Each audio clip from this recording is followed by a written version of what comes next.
Hello and welcome back to the Deep Dive. I am absolutely buzzing with energy today because we are tackling a topic that, it literally defines the world we live in. It really does. We're looking at the invisible architecture of your daily life. Seriously. If you've ever wondered why your coffee costs what it does, or how a transcriptionist in, say, the Himalayas is working for a doctor in New York. Or even why our cities are laid out the way they are. Exactly. Then you are in the right place. But before we get into all of that, I have a very, very special welcome for the learner. Whether you're prepping for a massive exam, trying to make sense of the global economy, or you're just, insanely curious. We're glad you're here. And yes, today is going to be quite a journey. We're moving away from the tangible stuff, the fields and the factory. So primary and secondary sectors. Exactly. We're stepping into the office buildings, the boardrooms, and the digital networks that really run the modern economy. This is where the modern world actually happens. It's where it lives. Okay, but first we have the Simplified UPSC by PPP Housekeeping, which, trust me, is the most important part of this intro. If you are getting value from these deep dives, I really, really need you to just pause and smash that subscribe button for the Simplified UPSC by PPP YouTube channel. It helps us massively. It really is a huge help. Oh. And on that note, if you are capable, please consider supporting the channel on Patreon. It's the fuel that keeps this engine running. It lets us do the deep research and produce this super useful content for you. We want to keep the quality sky high, and your support is what makes that possible. So a huge shout out to all our current supporters. You guys are the real MVPs. We literally couldn't do this without you. Thank you sincerely. Also, quick reminder, don't forget to like this video and leave a comment. We love reading your insights. It helps the algorithm, but more than that, it helps us know what you want more of. And for the serious students out there, this is important. There's a resource alert. We have free notes with practice previous year questions, the PYQs, and they're all available on our public Telegram channel. And for those who want the whole package. The full archive. Right. There's a private Telegram library that gives you access to all the videos in this series at once, plus organized premium notes. And we're talking really detailed breakdowns, extra PYQs, model means answers for those tough essay questions. So how do you get in? Just DM us on the public Telegram channel. That's it. We'll get you set up. Okay, business done. Let's set the stage. Today's focus is NCERT Class 12 Human Geography, Chapter 7. The title is Tertiary and Quaternary Activities. This is a pivotal chapter. If you think about the grand arc of human development, we started with primary activities. Hunting, gathering, farming, the basics. For thousands and thousands of years, that was it. Then, bam, the Industrial Revolution hits, and we get secondary activities, manufacturing, processing raw materials into goods. Building things, Yep. making things.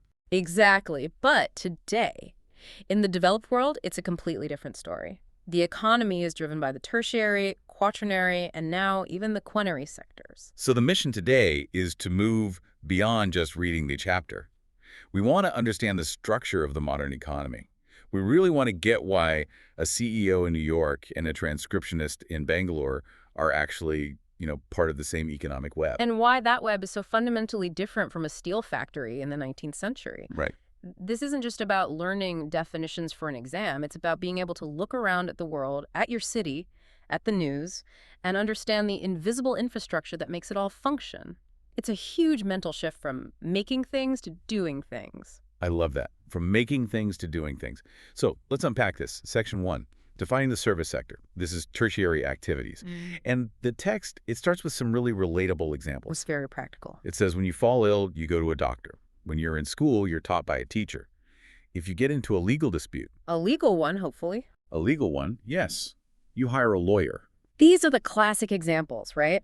The plumber, the electrician, the barber. But let's dig a bit deeper. What's the common thread that connects all of them? It's not a physical product. Exactly. It's the nature of the output. In secondary activities, the output is a tangible good. A car, a phone, a loaf of bread, you can hold it. You can, as the text implies, drop a steel beam on your foot. You can definitely do that. But in tertiary activities, the output is a service. It's an intangible. The core of it is the exchange and production of specialized skills, experience, and knowledge. So you can't hold a legal opinion in your hand like you can hold a hammer, but you definitely pay for it. Well, you definitely pay for it, sometimes as if it were made of solid gold. But that's the point. The text makes this key distinction. Tertiary activities involve the commercial output of services, not the production of tangible goods. They aren't directly involved in processing physical raw materials. Okay, that makes sense. Mm. A teacher uses a book, a doctor uses a scalpel, but the product is the lesson or the surgery. It's the application of skill. Precisely. The tools are just that, tools. The value is in the expertise. The text notes that these activities rely on specialized skills and the knowledge of the workers, not on the production techniques, the machinery, or factory processes. Which brings up a really interesting point from the text about how we measure the output here. In a factory, it's easy, right? You measure output in tons of steel, or the number of cars produced. But how on earth do you measure output in the service sector? That is the million-dollar question. And the answer is actually quite simple but profound. It's indirectly measured in terms of wages and salaries. So the value is what we pay the person. In essence, yes. The value isn't in the material being used. It's in the time, the skill, and the expertise of the person performing the task. A plumber, an electrician, a barber. Their economic value comes from what they know and what they can do. It's not about the value of the wrench or the scissors they own. The knowledge is the product. The knowledge is the product. And that leads to another crucial distinction the text makes, which is about production and consumption. This is a big one. In a factory, a car is made today. It might sit in a warehouse for a month, get shipped across the ocean, and then sold 6 months later. There's a huge gap between production and consumption. Right. You can stockpile goods. But you can't stockpile services. In the service sector, production and exchange happens simultaneously. Your teacher produces the lesson at the exact moment you consume it. A doctor's consultation happens in real time. You can't store a haircut on a shelf for later. You absolutely cannot. This simultaneity is what makes the service sector so dynamic and, frankly, so much harder to manage compared to a warehouse full of goods. You can't inventory a doctor's time. Once that hour is gone, it's gone forever. There's no unsold hour you can put on sale later. That's a huge insight. And this brings us to what the text calls the economic shift. It lays out this clear trajectory of development. It says, in the initial stages of economic development, a larger proportion of people worked in the primary sector. Of course, think about any early civilization, or even a developing country today. Almost everyone is involved in farming, fishing, mining, just basic survival and resource extraction. You need to feed everyone before you can have philosophers and bankers. Exactly. But then, as economy develops, technology and mechanization take over the heavy lifting in agriculture and manufacturing. You need fewer people to grow food for the whole country because one person with a tractor can do the work of 100 people with hand tools. Same with factories and automation. Right. So the big question is, where does that labor force go? All those people are no longer needed on the farm or the assembly line. They move into the service sector. They have to. And that's the pattern. In a highly developed economy, the vast majority of workers get employment in tertiary activities. A moderate proportion is employed in the secondary sector, and a very small percentage is left in the primary sector. So the text is saying the proportion of the working population in these sectors is actually a good indicator, like a measuring stick, for how developed a country is. It's one of the best indicators we have. If you show me a country where 70% of the people are farmers, I can tell you it's likely in a developing or a more primitive stage of its economy. But if you show me a country where 70% of people are in services, retail, healthcare, finance, IT, that's a developed post-industrial economy. And the trend is only going one way. It seems to be. Yeah. The text is clear that employment in the service sector is increasing globally, while primary and secondary employment is often static or even decreasing because of automation. The service sector isn't just a byproduct of a country getting wealthy, it's a fundamental indicator of that wealth. Okay, so we've got to handle what the service sector is. Now let's break it down. The text provides this massive classification chart, which I see as the 4 pillars of tertiary activities. A very useful way to think about it. They are trade, transport, communication, and a final catch-all category simply called services. Let's take them one by one, because each has its own unique logic and creates its own unique landscape. Sounds good. Let's start with the first one. Trade and commerce. The text defines this pretty simply as buying and selling items produced elsewhere, but it adds a very important qualifier. What's that?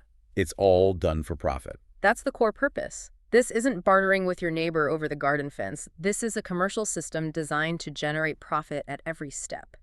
And this activity, this drive for profit through exchange, creates specific places, trading centers. And the text divides these into 2 main types: rural marketing centers and urban marketing centers. A very important distinction. So rural marketing centers.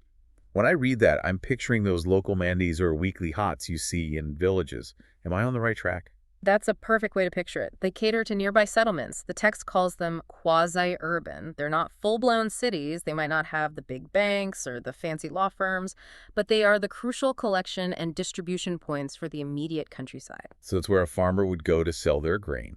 And buy basic necessities: tools, seeds, cloth.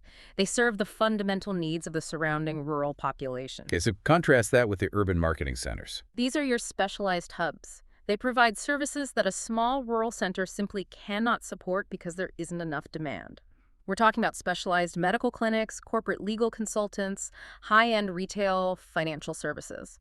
So you don't find a Ferrari dealership or a top-tier heart surgeon in a rural marketing center. Exactly. The text says they provide more specialized goods and services required by an urban population.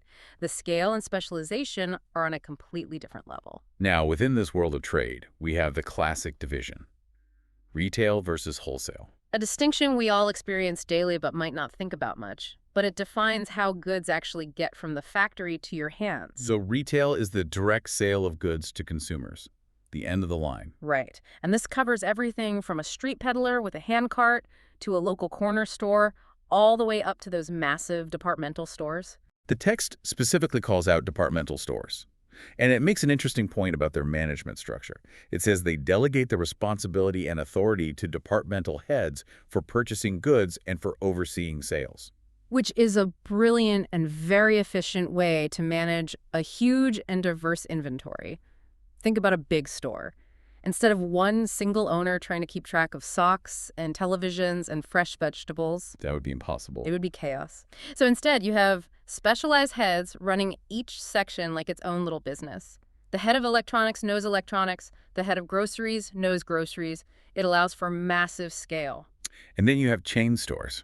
I feel like these are just everywhere now. Chain stores are a fascinating phenomenon from an economic geography perspective. The text points out their single biggest advantage. They can purchase merchandise most economically. They have immense buying power. Because they're buying for hundreds or thousands of stores at once. Exactly. And because of that scale, they can actually direct the manufacturers to make goods to their exact specifications. They have the power to dictate terms. That's a huge shift in power. It's not just selling what's available, it's controlling the entire supply chain from the very beginning. It is. The power moves from the maker to the seller. And they have another advantage: the ability to experiment. If a new store layout or a new product works well in one store in, say, Mumbai, they can analyze the data and roll it out to 500 stores across the country almost overnight. That's incredible efficiency. Yeah. Now, what about the other side of the coin? Wholesale. The text has this really interesting line about how wholesalers often extend credit to retailers. This is a crucial and often invisible financial mechanic that keeps commerce flowing. So wholesale trading constitutes bulk business. It's done through these intermediary merchants who sit between the manufacturer and the hundreds of small retail shops. The middlemen. The middlemen. But here's the dynamic the text highlights that's so important. Wholesalers often extend credit to retail stores to such an extent that the retailer operates very largely on the wholesaler's capital. So wait, you're saying the little local shopkeeper doesn't necessarily buy all their stock with their own cash up front? Often, no. The wholesaler delivers the goods and essentially says, "Pay me when you sell it." They are effectively funding the inventory of the entire retail sector. Wow. So the wholesaler is taking on a huge amount of risk. A huge amount. But it's what allows the system to work. It keeps the wheels of commerce turning even when cash flow is tight at the bottom of the chain. The wholesaler acts as a banker and a shock absorber for the whole supply chain. That's a side of it I'd never really considered. Okay, pillar number 2, transport. The text defines this as a service or facility by which people, materials, and manufactured goods are physically carried from one location to another. It sounds so simple and obvious, but just stop and think about the value that transport adds. A pile of iron ore sitting in a mine in the middle of nowhere is worthless to a steel mill 1,000 kilometers away. It's just a pile of rocks. Just a pile of rocks. Sure. Transport is the service that adds value to those rocks simply by moving them to where they are needed. Without transport, there is no trade, no industry, no economy. It's the circulatory system. The text then goes into how we measure this movement, which I found fascinating. It lists 3 different ways to think about distance: kilometer distance, time distance, and cost distance. This is pure economic geography. Kilometer distance, or route length, is the most obvious one. It's the actual length of the road or the track you have to cover. But honestly, for a business, that's often the least important metric. Really? I would have thought distance is just distance. Not at all. Think about time distance. Let's say you need to get a package from city A to city B. Route 1 is 100 kilometers on a brand new superhighway. It takes 1 hour. Route 2 is only 80 kilometers, but it's a winding, congested city road. It takes 3 hours. For a business, the 1-hour route is shorter, even though it's physically longer. Precisely. For a commuter, for a logistics company, for an ambulance, time is the real currency. The actual kilometers are secondary. And then cost distance is the third one, which is just the explicit expense of travel. Right. It might be much faster to fly a package somewhere, which is a low time distance, but it's also much more expensive, a high cost distance.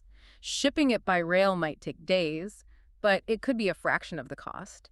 Every business has to make a calculation based on these 3 variables. The text mentions a cool concept here: isochrone lines. Ah, yes. Isochrone maps are amazing. They are lines drawn on a map that join all the places that are equal in terms of the time it takes to reach them from a central point.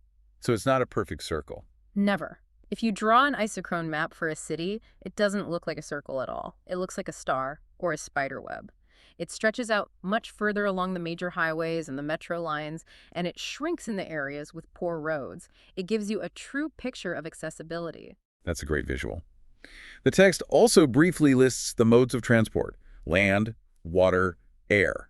And it specifically throws in pipelines. Pipelines are the silent movers of the economy. We often forget about them because they're buried underground, but the text correctly notes they are incredibly important. They carry liquids like petroleum and water, and even liquefied solids like ores mixed with water, which is called a slurry. Yeah, what's their big advantage? Their efficiency is off the charts. They can move vast quantities over huge distances, 247 without any vehicle needing to return empty.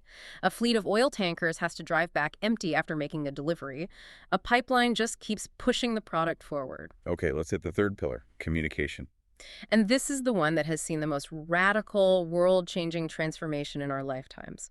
The text traces the evolution from, and I love this phrasing, hand and animals and boats, all the way to mobile telephony and satellites.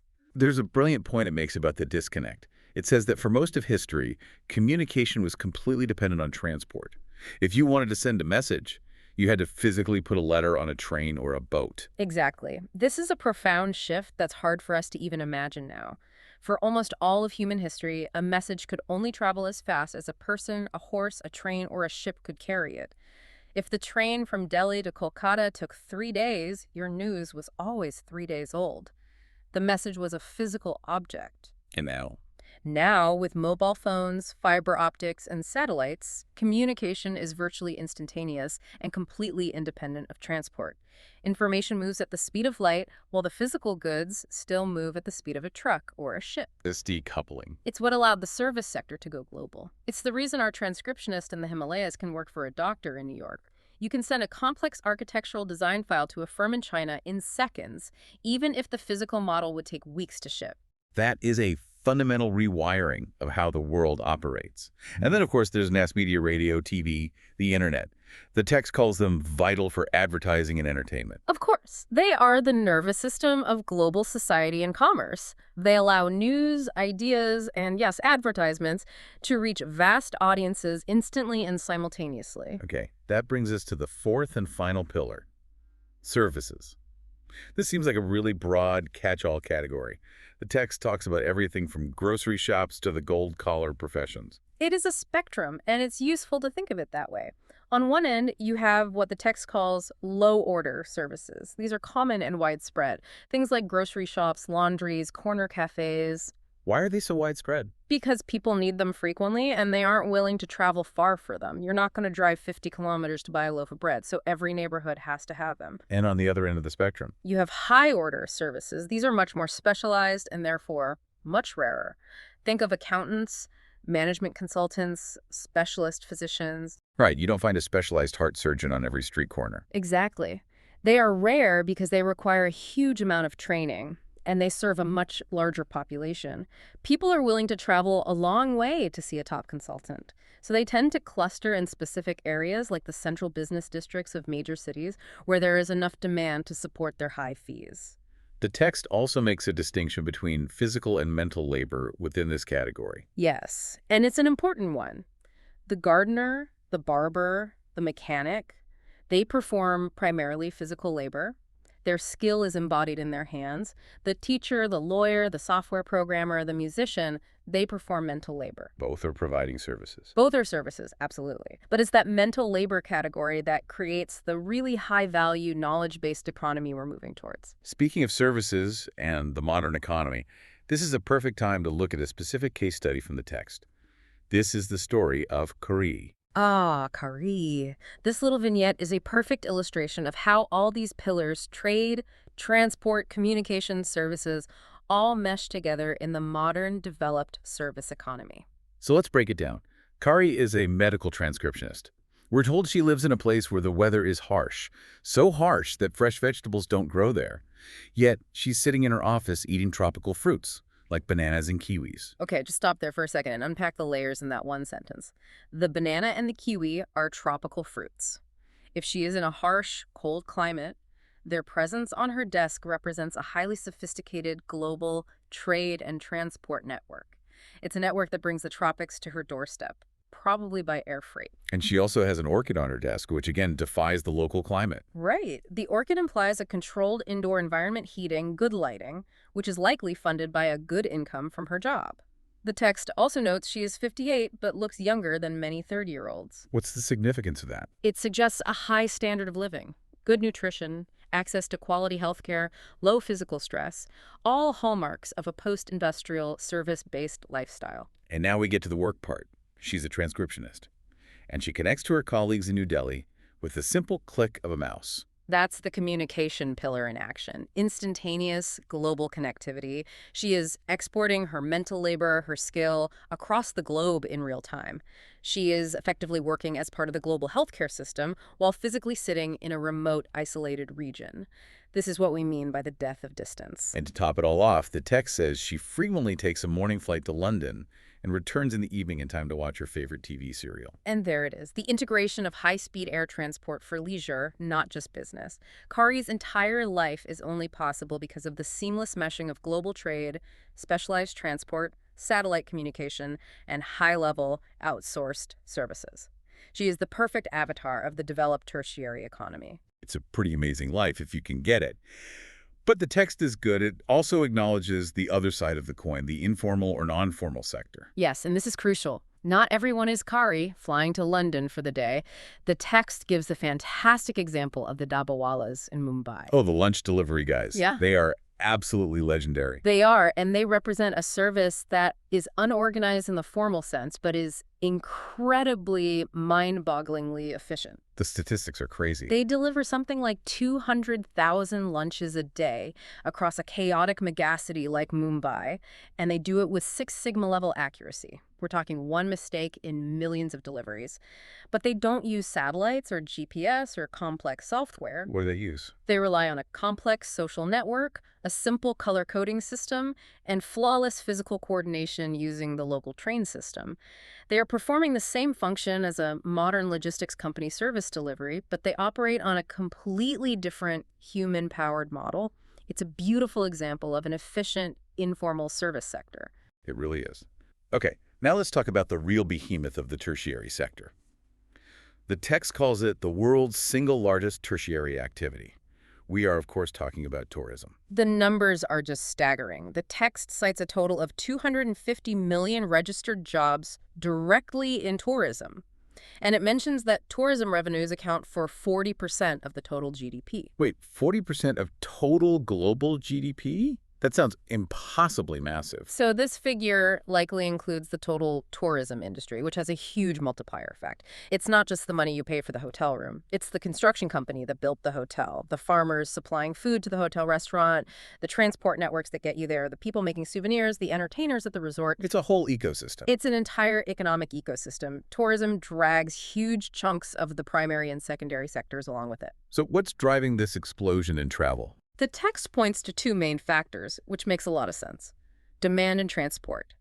The demand has skyrocketed because, in developed regions, people have much higher standards of living and, this is the crucial part, increased leisure time. Right. If you're working 18 hours a day, 7 days a week in a factory just to survive, you aren't planning a trip to Hawaii. Exactly. Paid holidays, weekends, these are relatively modern inventions that created the time for tourism. And then there's transport. The improvement of road systems and, most importantly, the massive expansion of air travel. The text specifically mentions package holidays. The all-inclusive deals. Right. This bundling of flights, hotels, and tours reduced the cost dramatically and made international travel accessible to the middle class for the first time, not just the wealthy elite. So now we know why people travel. But where do they go? The text breaks down the main tourist attractions. The first one is the most primal: climate. The text notes a specific craving that people from colder regions have for warmth and sunshine. The classic beach holiday. It mentions the Mediterranean region. Yes. The text highlights the Mediterranean coast and the west coast of India as prime destinations for this. But there's a brilliant sidebar in the book on Mediterranean agriculture that shows a fantastic economic overlap. Oh, this is interesting. Tell us about that. So the Mediterranean climate, with its warm, wet winters and its hot, dry summers, is absolutely perfect for beach tourism in the summer. The region is packed. But what happens in the winter? I would assume things quiet down. For tourism, yes. But for agriculture, it's peak season. That climate allows them to supply Europe and North America with high-value crops like citrus fruits, olives, and figs all through the winter when there is huge demand.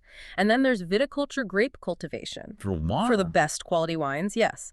And the text notes that the inferior grapes get dried into raisins and currants. But the economic point is key. They grow these valuable crops in their off-season for tourism, so the climate actually supports two massive complementary industries. The region's economy never shuts down. That's incredibly clever. Okay, back to the attractions. Landscape is an obvious one: mountains, lakes, seacoasts. But what about history and art? This is a huge driver.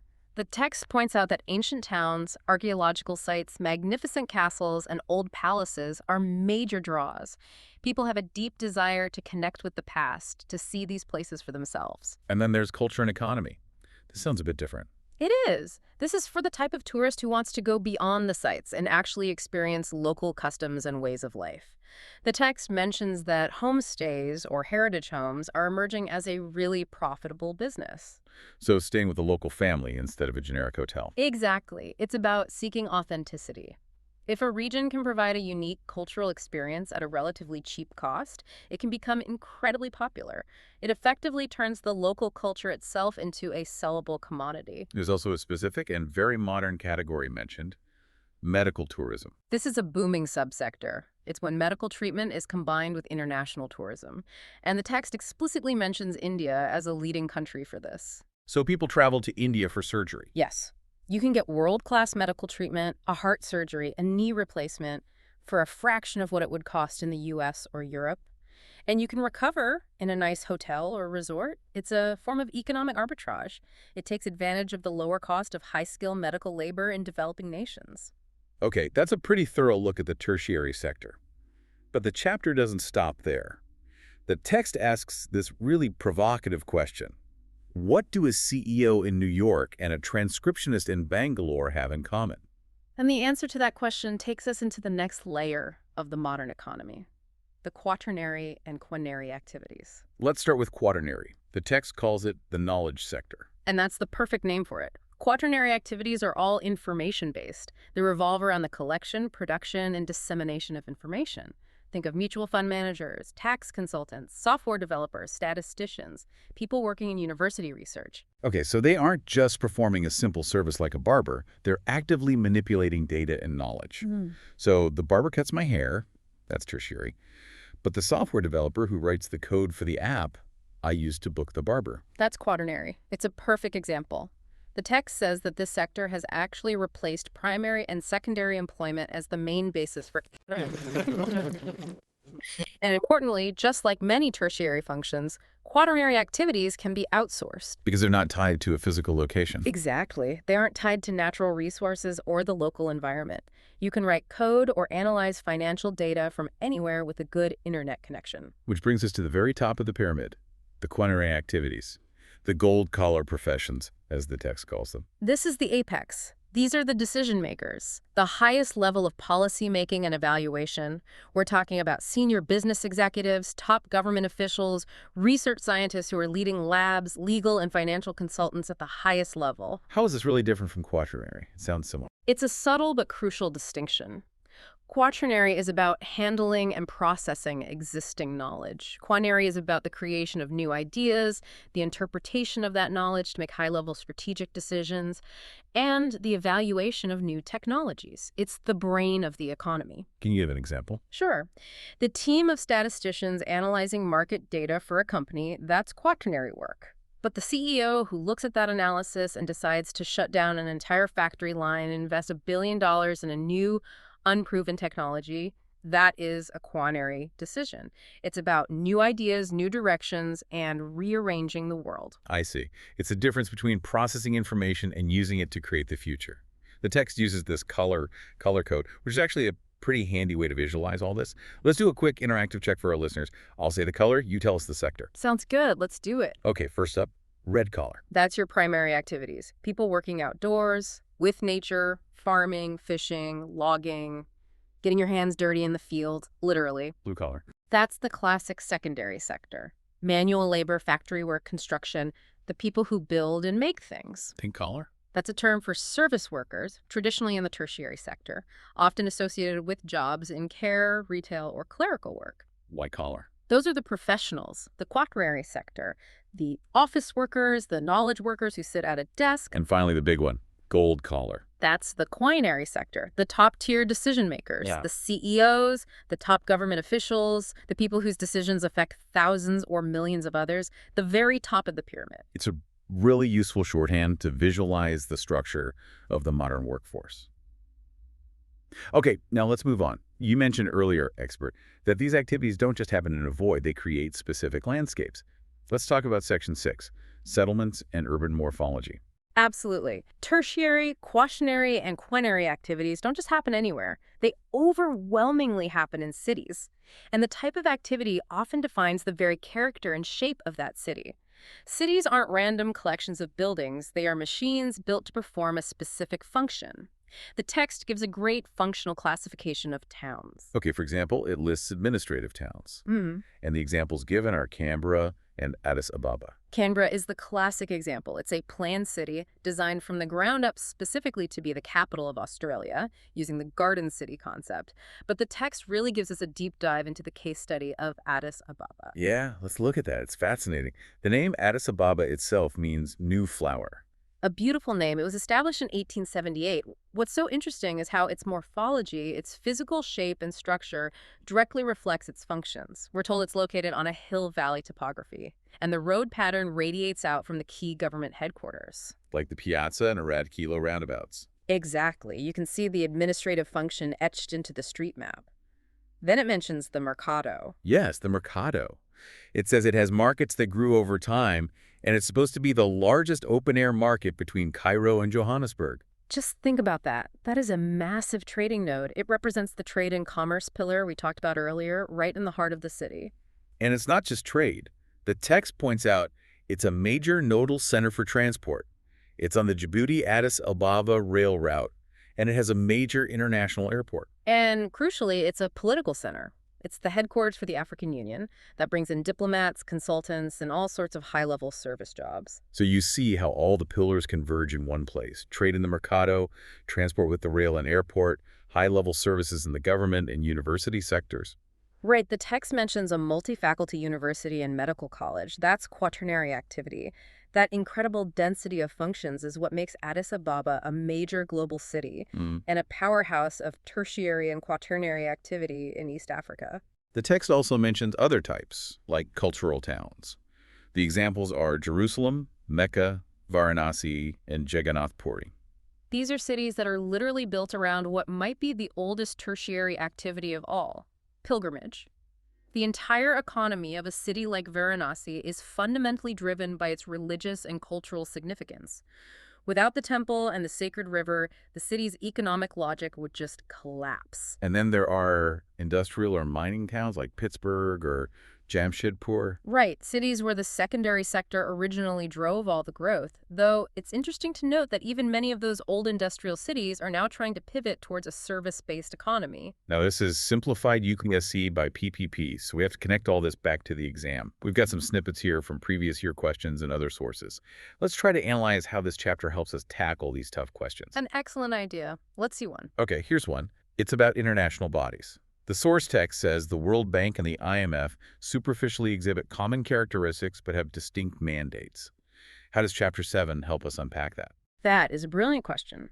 It links directly to global trade and Quinary activities. These institutions, the IMF, the World Bank, they regulate the global flow of capital. They set the high-level policies that govern international trade and development. So it's not just about simple buying and selling. Not at all. To answer that question well, you need to understand that global trade isn't just a tertiary activity of buying and selling. It is shaped and controlled by these high-level, gold-collar, Quinary decisions being made in Washington, D.C. You need to analyze the decision-making layer of the global economy to really understand their distinct mandates. That makes sense. Okay, here's another snippet. This one is about disaster management and assessing vulnerability and risk. Okay, this links directly to the services pillar. The text explicitly mentions that maintaining firefighting departments and other emergency services is a key government function. Disaster management is, in essence, a highly complex service sector. It involves transport for evacuation, communication for warnings, medical services for the injured, and high-level Quinary decision-making for coordination and policy. When you write an answer about disaster management, don't just talk about the flood or the earthquake. Talk about the failure or success of the service infrastructure. That is a geographer's perspective. I see. It's about the systems, not just the event. What about this one? Run-of-river hydroelectricity. This one is interesting because it touches on the interface between the sectors. You're using a natural resource, the river, that's primary. You're generating power with a dam, that's secondary. But the planning, the environmental impact assessment, the management of the power grid, that is all high-level quaternary activity. It requires specialized engineering and environmental knowledge. It shows how the sectors are all interconnected. Okay, last one. There was a mention of a historical figure, Annie Besant, founder of the Theosophical Society, president of the Indian National Congress. How could that possibly relate to economics geography? At first glance, it seems like pure history. But think back to our discussion on tourism. We talked about cultural towns and history and art as major tourist attractions. Figures like Annie Besant or organizations like the Theosophical Society she was part of helped to create the unique cultural gravity that makes a place like Adyar in Chennai or Varanasi a destination. They build the story of the place. They build the narrative that drives the tourism sector decades or even a century later. It's a perfect example of how history and culture directly create a modern tertiary economic activity. Wow. It really does all connect back to how we as humans organize ourselves to create value in different ways. That is the absolute essence of human geography. So, to recap this whole journey, we started with the plumber and the shopkeeper in the tertiary sector. We moved up the ladder to the specialized skills of the quaternary sector, the coders, the analysts, the data crunchers, and we ended up at the summit with the gold-collar decision-makers in the quinary sector. We saw how transport and communication have completely shrunk the world, allowing a transcriptionist in the Himalayas to be a vital part of a medical team in London. We saw how tourism has become this massive economic engine, turning something as intangible as climate or culture into a multi-billion-dollar commodity. And we looked at how entire cities, like Addis Ababa, are physically built around these functions. But I want to leave our listeners with that provocative thought from the text. There's a cartoon in the chapter, and the caption underneath it asks a very simple but chilling question. Is this the beginning or the end? And it shows a ladder, with humanity climbing from primary to secondary, tertiary, quaternary, and finally, quinary. What does that question really imply? The end of what? Well, for a long time, we thought the shift from factory work to service work was the final step in economic evolution. But now, with the explosion of artificial intelligence, we are seeing machines that are capable of taking over quaternary jobs. The knowledge jobs. The knowledge jobs. AI can write code. It can analyze financial markets. It can diagnose diseases from medical scans. It can transcribe audio far faster than any human. So just as machines and robots replace the blue-collar factory worker, AI might be coming for the white-collar knowledge worker. That is the multi-trillion-dollar question. We saw mechanization replace the blue-collar worker. Now, algorithms are challenging the white-collar worker. Will the knowledge sector itself shrink? Will we need a new sector, a sextonary sector beyond Quinary? Or, and this is an interesting thought, will we circle back to valuing uniquely human pink-collar services, empathy, care, creativity, human connection, the very things that robots can't replicate? That is a little scary, but also incredibly fascinating. Is this the beginning or the end? A really powerful thought to chew on while you go about your day. Indeed, the economy is never, ever static. And that's it for this deep dive. Thank you so much for sticking with us through this tour of the modern economy. We really hope you now see your city, your job, and the world around you in a completely new light. It was a real pleasure exploring this with you. Please, before you go, do not forget to subscribe to Simplified UPSC by PPP on YouTube. It's just one click for you, but it honestly means the world to us. And if you found real value here today, please consider supporting us on Patreon so we can keep these deep dives coming. And a massive, sincere shout out to our amazing supporters. You are the ones who make this all possible. Remember, for the premium notes, the detailed PYQs, and the model mains answers for this chapter, and for the whole series, you can join the private Telegram library. Just DM us on the public channel to get in. Like this video, share it, and please leave a comment. Tell us what you think. Is AI coming for the Quaternary sector? We genuinely want to hear your take on it. See you in the next deep dive. Goodbye, everyone.